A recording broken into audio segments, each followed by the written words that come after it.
ঈদে মিলাদুন নবী এ ব্যাপারে কোরআন সুন্নাহর নির্দেশনা কি? আর গত বছরে আমরা বলছিলাম যে আগামীতে এক হবে। এই ঈদে মিলাদুন নবীটা এসেছেই ঈদে মিলাদুল মাসিহ থেকে। আপনারা জানেন যে ক্রুসেড যুদ্ধ শুরু হয় কবে? হ্যাঁ, ওই সময়ে। এটা হলো আপনাদের বলি, খ্রিস্ট ধর্মে একটা থিওরি আছে মিলেনিয়ামিজম। মিলেনিয়াম মানে 1000 বছর। বাইবেলে, প্রচলিত বাইবেলে আছে, যীশুখ্রিস্ট বলছে যে তোমরা বেঁচে থাকতেই আবার চলে আসবো, তোমাদের ভিতরে কেউ বেঁচে থাকতেই আসবো। পাগল হয়ে যীশুখ্রিস্টের প্রথম উম্মতেরা বসেছিলেন কবে যীশু আসবেন, এবং তারা বলতেন আমরা বেঁচে থাকতে থেকে উনি চলে আসবেন। তো মরে গেল 1 প্রজন্ম 2 প্রজন্ম, তখন তারা বললেন যে না, বেঁচে থাকতে না হলেও 1000 বছর, মিলেনিয়ামের মাথায় যীশু আসবেন। তো মিলেনিয়ামের মাথায় প্রথম মিলেনিয়াম পড়ল 1001 খ্রিস্টাব্দ, ঠিক আছে না? তো 1001 খ্রিস্টাব্দ পুরার পরেই তাদের একটা দাওয়াত প্রচার হয়ে গেল যে যীশুখ্রিস্টের আসার সময় হয়ে গেছে। যীশুখ্রিস্টের আসতে হলে ফিলিস্তিনের জেরুজালেমে বিশ্বের ইহুদিদেরকে এক জায়গায় করতে হবে, যীশু এসে ইহুদিদের বিচার করবে, ফাঁসি দেবে, খ্রিস্টানদের নিয়ে জান্নাতে যাবে।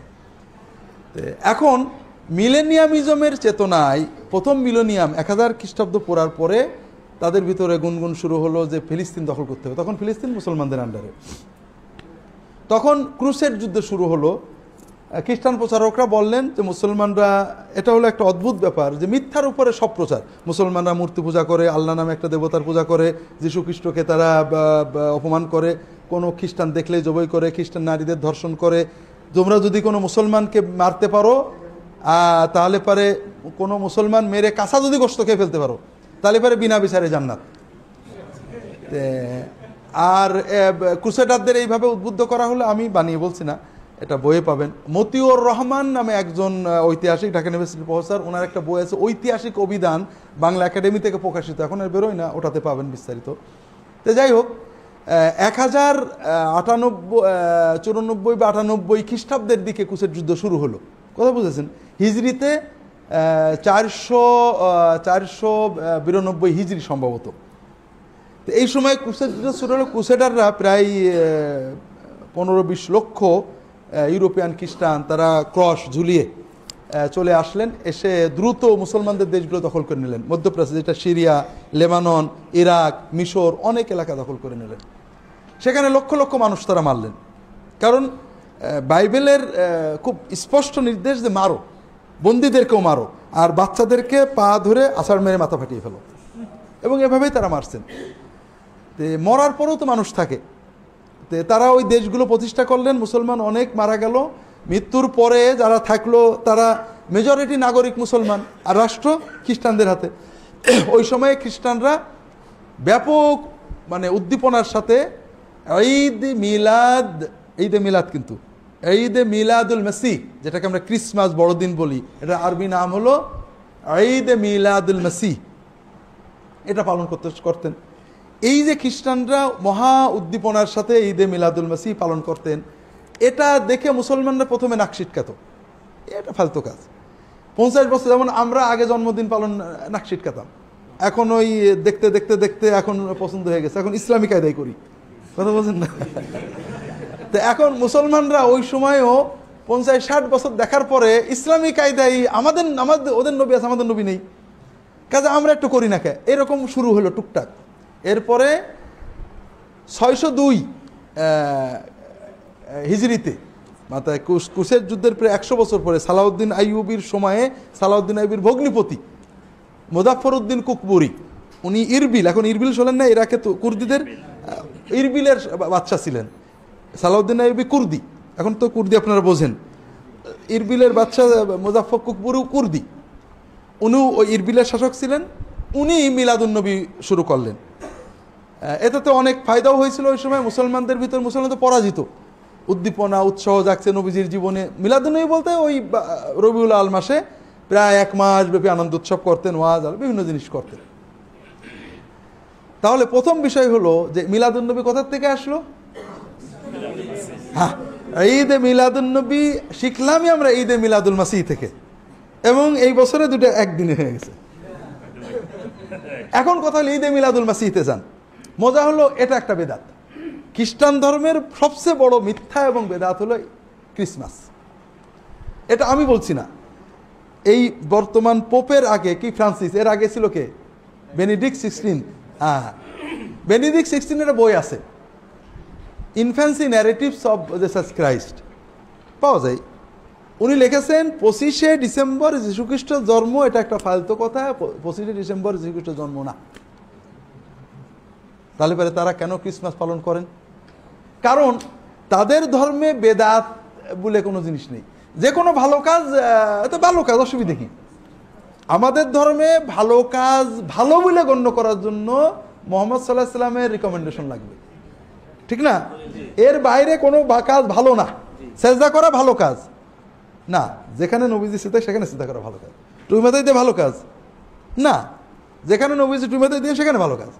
এহরামের অবস্থায় টুই মাথায় দেবেন নাকি? হ্যাঁ, তাহলে আসলে অ্যাবসলিউট ভালো কাজ বলে কোনো জিনিস নেই।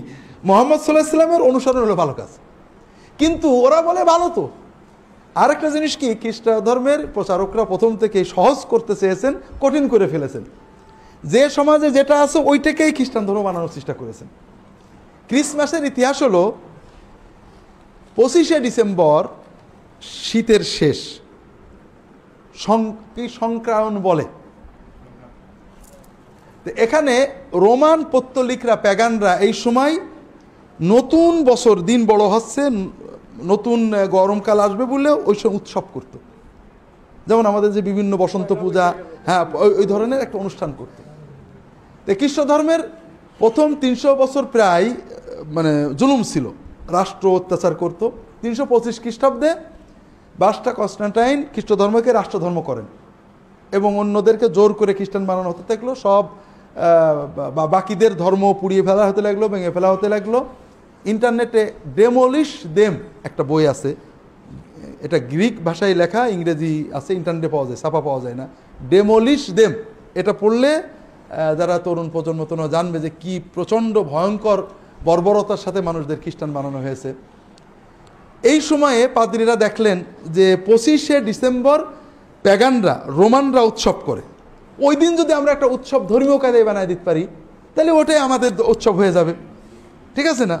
ওই দিন সূর্য দেবতার উৎসবটাকে তারা যিশু দেবতার বানাই দিল। ট্রুথ বি নোন, মনে থাকবে তো তরুণদের, ট্রুথ বি নোন। ইন্টারনেটে দেখবো ট্রুথ বি নোনের ওয়েবসাইট আছে। আকারিয়া কি যেন নাম, আমেরিকান মহিলা, উনি এই ক্রিসমাস, এটা যে সূর্য দেবতার পূজা থেকে এটা আনা হয়েছে, এটা উনি অনেক তথ্য দিয়েছেন। রোমানরা কিভাবে সূর্য দেবতার পূজা করত, মিশরীরা কিভাবে করতো, মানে তার এটা অত্যন্ত, এটা খ্রিস্ট ধর্মতে একটা মিথোলজিক্যাল ধর্ম, এটা মিথ, এটা পৌরাণিক বিষয়ের কোনো ঐতিহাসিক বাস্তবতা নেই। এখন খ্রিস্টান ধর্মের যারা গুরু তারাও এটা জানেন যে যীশুখ্রিস্টের জন্ম ডিসেম্বরে না। কেন না? এই তো ডিসেম্বর, শীত পড়ছে না গরম? আচ্ছা, আগামীকাল যদি 25শে ডিসেম্বর হয়, আগামীকাল রাত্রে একটা নবজাতক শিশুকে মাঠে নিয়ে গরুর গোয়ালে চাদর দিয়ে জড়াইতে হবে, সকালবেলায় বেঁচে থাকবে না মরে যাবে? মরে যাবে না? তো কাজেই যিশুর জন্মবৃত্তান্তে আছে, যিশুর মা বাবা গেছিলেন বেথলেহেমে, সেখানে যে হোটেল পাননি, সরাইখানা পাননি, এক গোয়ালি ছিলেন, গোয়ালেই বাচ্চা হয়েছিল, গোয়ালের ওই ইসের ভিতরে, চারির ভিতরে বাচ্চাটা সারাচ্ছিল। তো কাজে ওটাতে গরমকাল ছিল, তো কোনো সন্দেহ নেই, যদি এটা সত্যি হয়ে থাকে। কথা বুঝলেন না? এটা খ্রিস্টান গবেষকরা মানেন। তো এই জন্য এটা মূলত খ্রিস্ট ধর্মের একটা বেদাত। এবং আপনারা জানেন খ্রিস্টানরা এই উপলক্ষে একটা বুড়ো সাজে, কি জন্য নাম, সান্তা ক্লজ। এটা একটা মহামিথ্যা। মিথ্যাটাকে ধর্ম বানানো এটা সত্যি দুঃখজনক। সাধারণ সরল পান খ্রিস্টানদের কোনো ধর্মগুরুরা এগুলো করেছেন। তাহলে আমরা প্রথম বিষয় বুঝলাম যে ঈদে মিলাদুন নবী এসেছে কোথার থেকে। দ্বিতীয় কথা হলো যে রাসূলুল্লাহ সাল্লাল্লাহু আলাইহি ওয়াসাল্লাম আমাকে পূর্ণাঙ্গ দিন দিয়েছেন না আরো কিছু সংযোগের? পূর্ণাঙ্গ। তাহলে রাসূলুল্লাহ সাল্লাল্লাহু আলাইহি ওয়াসাল্লামের মিলাদ তো জন্মের আনন্দ আমরা করব, নবীজি শিখিয়েছেন। কোনো কিছু না শিখিয়ে জানি, সেটা হলো সোমবারে রোজা রাখা। ইসলাম বছরে মুসলমান চাই না, দৈনিক মুসলমান চাই। তো এই জন্য রাসূলুল্লাহ সাল্লাল্লাহু আলাইহি ওয়াসাল্লাম সোমবারে রোজা রাখতেন, রাখতে উৎসাহ দিয়েছেন। সোমবারে রোজা রাখবেন আপনারা, এই দিনে নবীজির জন্মদিন, এই দিনে আমল আল্লাহর কাছে যায়, বৃহস্পতিবারও রোজা রাখবেন। এইটা হলো সুন্নত মিলাদ। আর বাকি এই যে বাৎসরিক, এটা পুরোপুরি বানোয়াট। আরেকটা জিনিস বুঝবেন, যত বেদাত আসছে, বেদাতের দুটো জিনিস, এটা হলো আনুষ্ঠানিকতা, অনুষ্ঠান সর্বস্বতা, আর একটা বড় জিনিস পুরোহিতদের উপকার হয়। আমরা যদি সবাই সুন্নত মতো সোমবারে রোজা রাখি, তাহলে আমাদের ইমাম সাহেব হুজুরের কোনো লাভ হবে? আপনারা প্রত্যেকেই যদি বছরে একবার মিলাদ দেন মসজিদে, তাহলে আমার এবং হুজুরের খেয়ালটা বোঝেন ভালো করে। এখানে বিষয়টা হলো, এই জন্য অনেকে বলে যে হুজুর আপনারা, হুজুর আমরাও তো মিলাদ পড়তাম, মিলাদ পড়াতাম, আমরা হুজুরা পড়াতাম, এখন পড়াই না। তে বলছে যে হুজুর কোনো আলেম বাড়িতে মিলাদ দেয় না কেন? আলেমরা জানে যে এটা। এই জন্য বিষয়টা হলো ভাইরা, মিলাদুন নবী, আমরা অনেক সময় আবেগী হই, সকল নবী ঈদের সেরা ঈদ, দয়াল নবীর জন্ম ঈদ, বা আবেগ যে নবীজির জন্মে আনন্দ করব না কেন। এখন আমার প্রশ্ন হলো, নবীজি সাল্লাল্লাহু আলাইহি সাল্লামের জন্ম আনন্দ করব, সে কি নবীজি সাহাবীদের তরিকায় না আমাদের বানোয়াট তরিকায়? যদি মনে করি নবীজির জন্মে আনন্দ করা ইবাদত, তাহলে নবীজি সাহাবীদের করতে হবে। আর নবীজি সাহাবীরা করেননি, তার মানে এটা কোনো ইবাদত না। নবীজি সাহাবীরা করেননি, সেটা ইবাদত হতে পারে। চিন্তা করার মানে নবীজি এবং সাহাবীদের ছোট জান্নাত আর আমাদের বড় জান্নাত মনে করা, এটা তো আমরা যেতে পারছি না।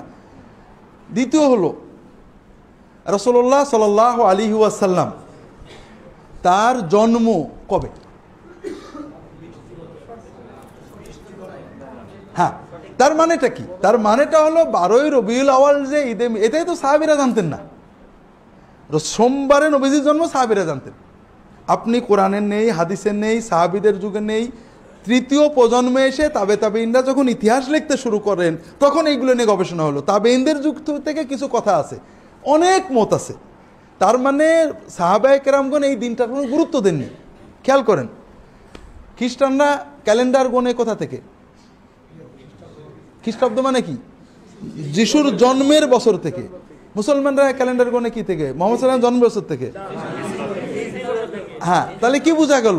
সাহাবারা যখন ক্যালেন্ডার বানান, আপনার ইতিহাস পড়েন, আমার খুতবা বইয়ের প্রথম খুতবাতেই পাবেন, অনেকেই প্রস্তাব করেছে যে জন্ম থেকে হোক, কারণ অন্যান্য জাতি জন্মকে গুরুত্ব দিত। পার্সিয়ানরা, আর্য ধর্মগুলো সব জন্মকে গুরুত্ব দেয়। ইসলামে জন্ম মৃত্যু কোনো গুরুত্বপূর্ণ জিনিস না, কারণ জন্ম মৃত্যু আমার ইচ্ছাই হয় না, আমার ইচ্ছাধীন কর্ম হলো সবচেয়ে গুরুত্বপূর্ণ। এই জন্য সাহাবীরা হিজরতকে সবচেয়ে গুরুত্ব দিলেন, সর্বোচ্চ ত্যাগ। এখান থেকে ইসলামের টার্নিং পয়েন্ট। জন্ম আমার ইচ্ছাই হয়নি, মৃত্যু আমার ইচ্ছাই হয় না, এটার ভিতরে আমার কোনো কৃতিত্ব নেই। আমার কৃতিত্ব আমার ইচ্ছাধীন কর্মে।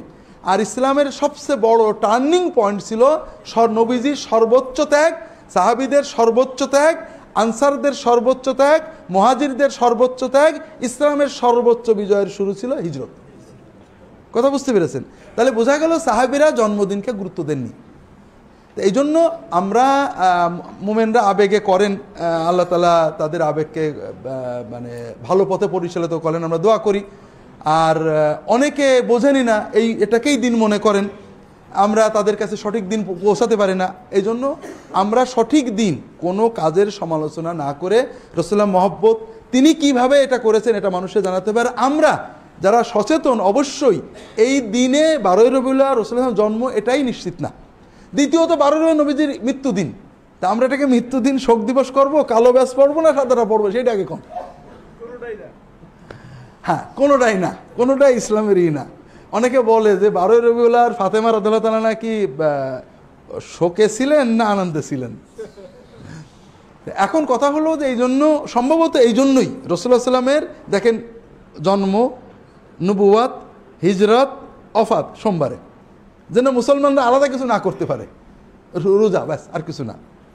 তাই জন্য এই দিনে আমরা অন্য কিছু করব না, আমরা স্বাভাবিক ইবাদত করব। সোমবার যখন পড়বে রোজা রাখতে পারি, তবে এই উপলক্ষে বা যে কোনো উপলক্ষে দিনের ওয়াজ, আলোচনা, মাসলা মাসাইল হতে পারে, সেটা ভিন্ন জিনিস।